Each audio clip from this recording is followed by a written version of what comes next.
আসসালামু আলাইকুম। প্রিয় দিনী মা ও বোনেরা, কেমন আছেন সবাই? আশা করছি আল্লাহর রহমতে ভালো আছেন। শুরু করছি আজকের বিষয়, গায়েবের বিষয়সমূহের প্রতি ঈমান। আল্লাহ তাআলার উপর ও সমস্ত গায়েবী বিষয়ের উপর ঈমান আনা এবং হযরত মুহাম্মদ সাল্লাল্লাহু আলাইহি ওয়াসাল্লামের প্রতিটি খবরকে না দেখিয়া শুধু তাহার প্রতি আস্থার কারণে নিশ্চিত রূপে সত্যি বলিয়া মানিয়া লওয়া এবং তাহার দেওয়া খবরের মোকাবিলায় অস্থির স্বাদ আহ্লাদ এবং মানুষের প্রত্যেক দর্শন ও বস্তুগত অভিজ্ঞতাকে বর্জন করা। আল্লাহ তাআলা, তাহার মহান গুণাবলী, তাহার রসূল ও তাকদীরের উপর ঈমান। ইয়াহুদী ও নাসারীগণ বলেন যে, আমাদের ও মুসলমানদের কেবলা যখন এক, তখন আমরা কি করিয়া আযাবের উপযুক্ত হইতে পারি? এই ধারণার জবাবে আল্লাহ তাআলা ইরশাদ করেন, শুধু ইহাই কোনো সকল নেকি গুণ নহে যে তোমরা তোমাদের চেহারা পূর্বমুখী এবং পশ্চিমমুখী করো, এবং নেকি তো এই যে কোনো ব্যক্তি আল্লাহ তাআলার সত্তা ও গুণাবলীর উপর দৃঢ় বিশ্বাস রাখে এবং এমনিভাবে আখিরাতের দিনের উপর, ফেরেশতাদের উপর, সকল আসমানি কিতাবসমূহের উপর এবং নবীদের উপর দৃঢ় বিশ্বাস রাখে, আর মালের উপর প্রতি মহাব্বত ও নিজের প্রয়োজন সত্ত্বেও আত্মীয় স্বজন, এতিম, মিসকিন, মুসাফির ও গোলামদেরকে মুক্ত করার মধ্যে খরচ করে এবং নামাজের পাবন্দি করে এবং যাকাত আদায় করে, আর এই সকল আকীদা ও আমলের সহিত তাহাদের এই আখলাকও হয় যে, যখন তাহারা কোনো শরীয়ত সম্মত কাজের ওয়াদা করে তখন সেই ওয়াদাকে পুরা করে এবং তাহার অভাব অনটনে, অসুস্থতায় ও যুদ্ধের কঠিন অবস্থায় ধীর স্থির থাকে। ইহারাই সত্যবাদী লোক এবং ইহারাই ক্ষুধাবিরো। সূরা বাকারার 177 নম্বর আয়াত।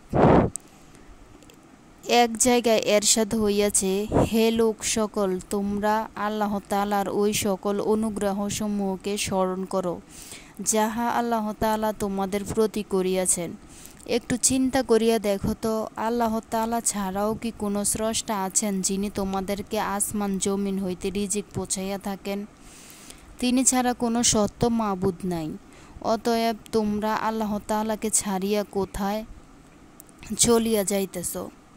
সূরা ফাতিরের 3 নম্বর আয়াত। আল্লাহ তাআলা ইরশাদ করেন, তিনি আসমান ও জমিন সমূহকে পূর্ব নমুনা ব্যতীত সৃষ্টিকারী। তাহার কোনো সন্তান কিভাবে থাকিতে পারে, যখন তাহার কোনো স্ত্রীও নাই? আল্লাহ তাআলা প্রত্যেক জিনিসকে সৃষ্টি করিয়াছেন, আর তিনি প্রত্যেক জিনিসকে জানেন। সূরা আল আনআম 101 নম্বর আয়াত। আল্লাহ তাআলা ইরশাদ করেন, আচ্ছা তবে বলো তো দেখি, তোমার নারীর গর্ভে যেই শুক্রবিন্দু পৌঁছাইয়া থাকে, উহাকে তোমরাই মানুষ বানাও নাকি আমিই সৃষ্টিকারী? সূরা ওয়াকিয়া 58 থেকে 59 নম্বর আয়াত। আল্লাহ তাআলা আরও ইরশাদ করেন, আচ্ছা তবে বলো তো দেখি, জমিনে যে বীজ তোমরা বপন করিয়া থাকো, তাহা কি তোমরাই অঙ্কুরিত করো নাকি আমি তাহার অঙ্কুরণকারী? সূরা ওয়াকিয়া 63 থেকে 64 নম্বর আয়াত। আল্লাহ তাআলা আরও ইরশাদ করেন, আচ্ছা তবে বলো তো দেখি, যেই পানি তোমরা পান করে থাকো, উহা কি তোমরা মেঘ হইতে বর্ষণ করিয়াছ নাকি আমি উহার বর্ষণকারী? যদি আমি ইচ্ছা করি তবে ওই পানিকে তিক্ত করিয়া দিতে পারি, তবে কেন তোমরা শুকর করো না? আচ্ছা তবে বলো তো দেখি, যে আগুন তোমরা প্রজ্বলিত করিয়া থাকো, উহা নির্দিষ্ট বৃক্ষকে এমনিভাবে আরও যে সকল উপকরণ হইতে আগুন সৃষ্টি হয়, উহাকে তোমরা সৃষ্টি করিয়াছ নাকি আমি উহার সৃষ্টিকারী? সূরা ওয়াকিয়ার 68 থেকে 72 নম্বর আয়াত। এক জায়গায় আল্লাহ তাআলা ইরশাদ করিয়াছেন, নিঃসন্দেহে আল্লাহ তাআলা বীজ ও আটিকে বীর্যনীয়কারী, আর তিনি নির্জীব হইতে সজীবকে বাহির করেন এবং তিনি সজীব হইতে নির্জীবকে বাহির করেন। তিনি তো আল্লাহ, যাহার এরূপ কুদ্দুত রইয়াছে। সুতরাং তোমরা আল্লাহ তাআলাকে ছাড়িয়া অপরের দিকে কোথায় চলিয়া যাইতেছ? সেই আল্লাহ রাত্র হইতে প্রভাতের বিকাশকারী, আর তিনি রাত্রিকে আরামের জন্য বানাইয়াছেন। তিনি সূর্য ও চন্দ্রের চলনকে হিসাব মতো রাখিয়াছেন, এবং উহাদের গতির হিসাব এমন সত্তার পক্ষ হতে নির্ধারিত আছে, যিনি বড় ক্ষমতাবান ও মহাজ্ঞানী। আর তিনি তোমাদের ফয়দার জন্য নক্ষত্ররাজিকে সৃষ্টি করিয়াছেন, যেন তোমরা উহাদের সাহায্যে রাত্রের অন্ধকারে স্থলভাগে এবং সমুদ্রপথের সন্ধান লাভ করিতে পারো।